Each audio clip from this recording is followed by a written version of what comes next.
Good evening. My name is Ken Mejia-Beal, and I'm the chair of the Democratic Party of DuPage County. And tonight we have a very special guest. We have our Illinois Speaker of the House, Speaker Welch, is with us this evening. And we also have a live audience with us this evening.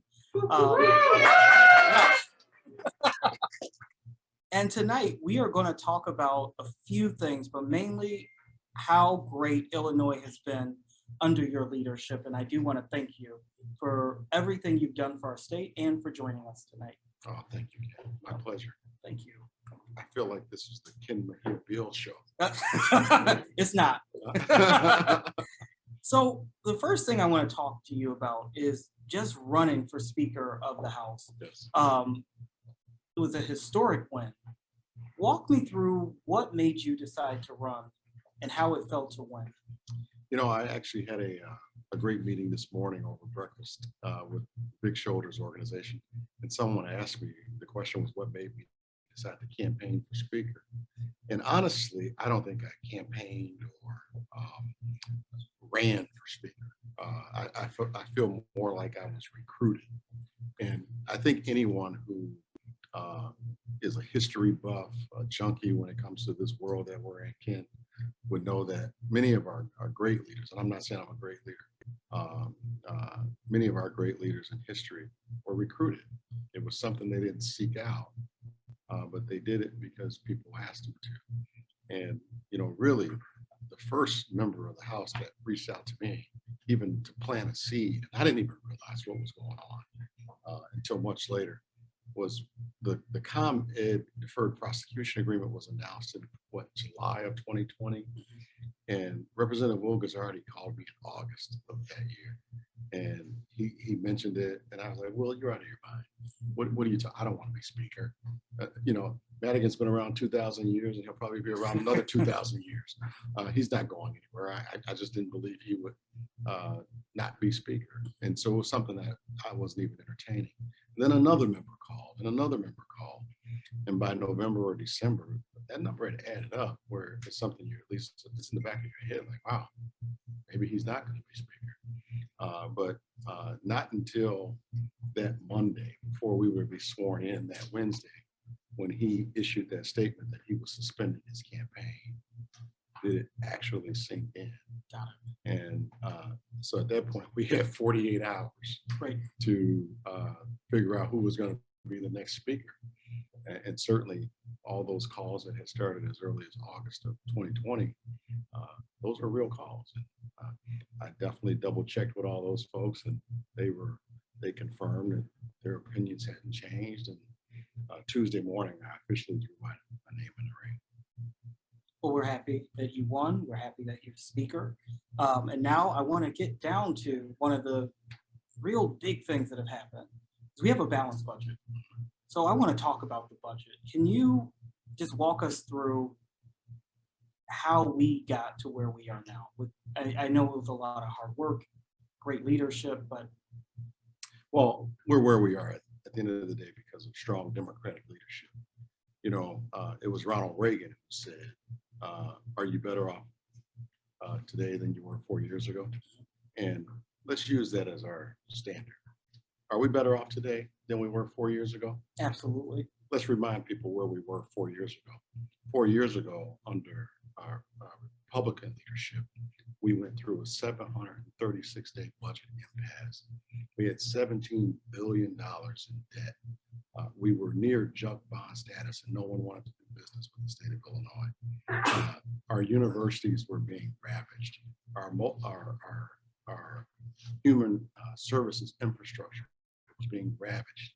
We had an administration that was so ruthless that on World Autism Day, they stopped funding for autism organizations. Wow. They were heartless and were unapologetic about it. And so today, we're on our fourth balanced budget in a row, our second budget in a row with a surplus. We're paying our bills on time, and that debt has been erased. We should be proud of what Democrats have done. And there shouldn't be a person in this room, in this state, that wants to take us back to what we were at. And I hope they keep saying take back Illinois, because we want to say who the hell wants to go back there? Because Right. we're certainly better off today than we were 4 years ago. I agree. And when we talk about the progression we've made, we can't talk about that progress without mentioning some of the legislation that was passed in the House. And there's so much. I know the House Dems, if you're not following the House Dems on Twitter, you should be doing that. Every day there's a slew of just different things. So if you had to pick three that we could share with the voters, what are the top three things that we should be talking about?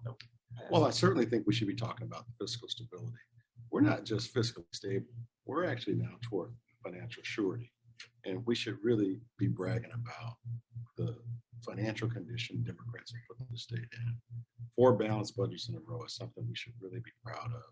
And we did it without doing it on the backs of the most vulnerable. We have still been able to balance our budget and fund critical services that are needed in the state. And then certainly outside of our budget space, what we've been able to do some just historic monumental things. And I certainly would think I would put at the top of that is the Clean Energy Jobs Act, CEJA. You know, my kids are 10 and 8.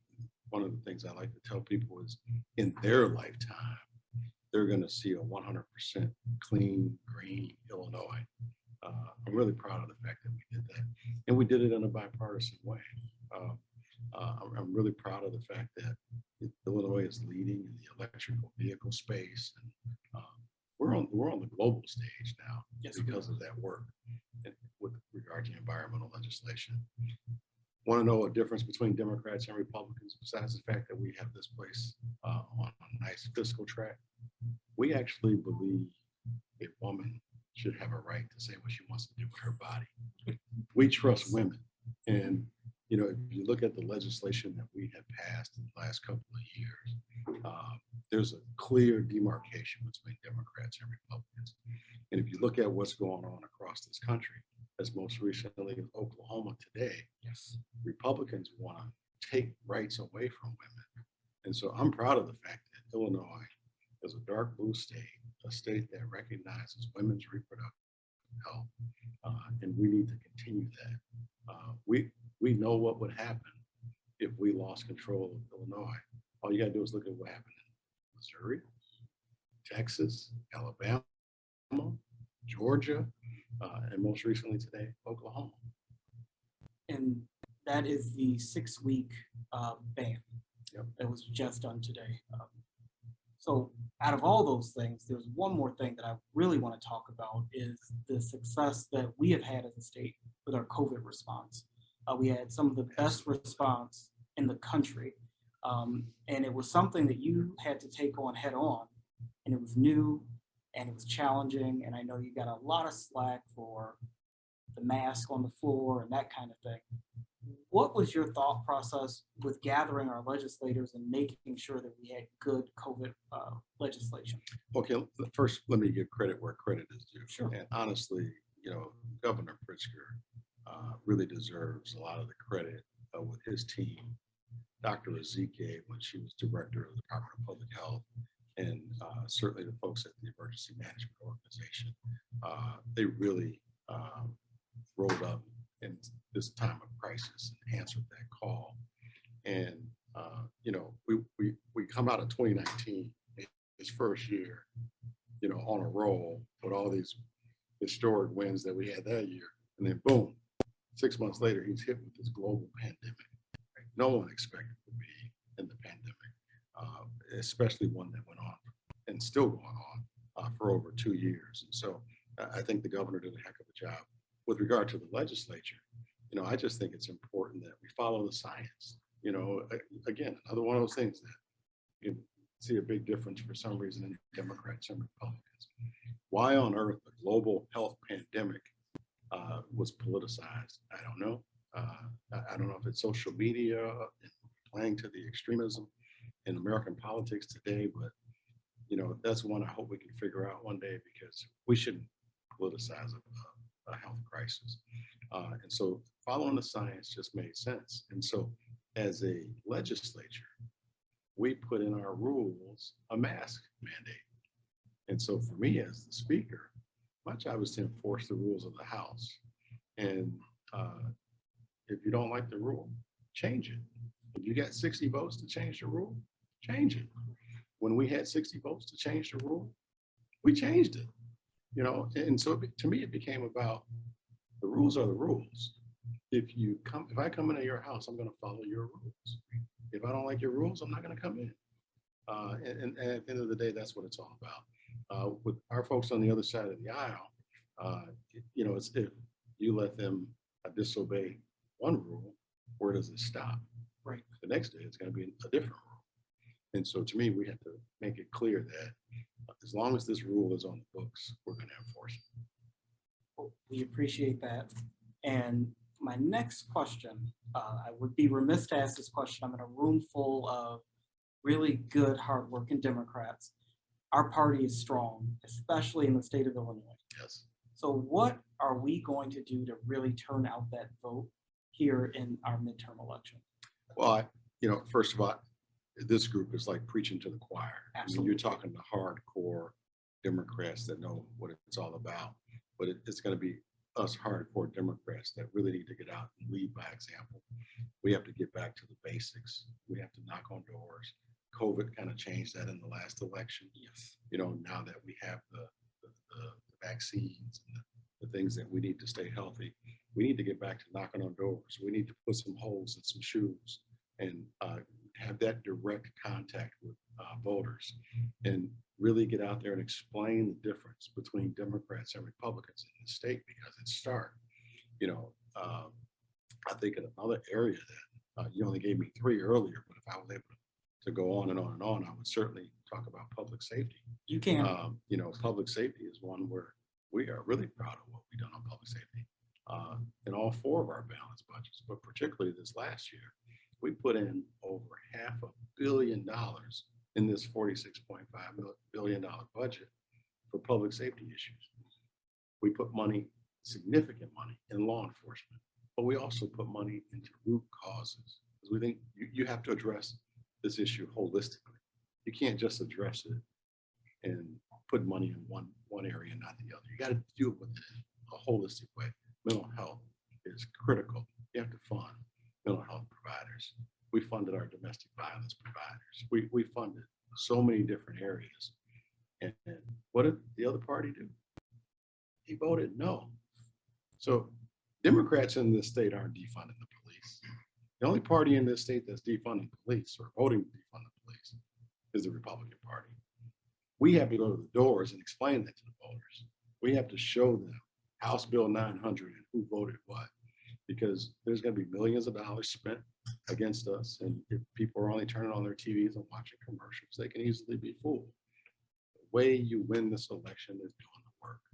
Winners do the work, knocking on those doors and talking to voters. Well, we are ready to do the work and to talk to voters and educate them. Something that we're doing here in DuPage, we're going to have a page on our website dedicated to disputing and telling facts about the misinformation, disinformation going on in our politics. So we are ahead of that. And this is my last question for you. I know you're a very busy man. If you had 12 hours to do anything non-political, what does that day look like? What does that 12-hour window look like for you, sir? Wow. A 12-hour day, I can use it a couple of different ways. If it's right after session, I love to be somewhere warm. There may be a pool that's right near me, or a beach is near me, and there's an umbrella in my drink. Okay. And no one's disturbing me. But if it's not right after session, it's baseball season. Okay. I love watching my little Tyler play baseball, or watching the Cubs game. Okay. And I just want to point out that the reason that you are here today is because you are a fellow Cubs fan. And I don't like to do these in-person interviews with Sox fans. So. I appreciate that. You know what? I don't root against the Sox, but I am definitely a diehard Cubs fan. I never root against the Sox when I'm running for elections. So I want to thank you for joining us here in DuPage today. This has been an honor, and I can't wait to have you back in the county. Well, you know what? Here is a little known fact that we got to make more known is that my district currently is all West Suburban Cook County. Yes. But Lord willing, if reelected in November, I will be a new DuPage County elected official. Yes, you will. Because my district is. Looking forward to being a part of DuPage Democrats. And I look forward to working with you.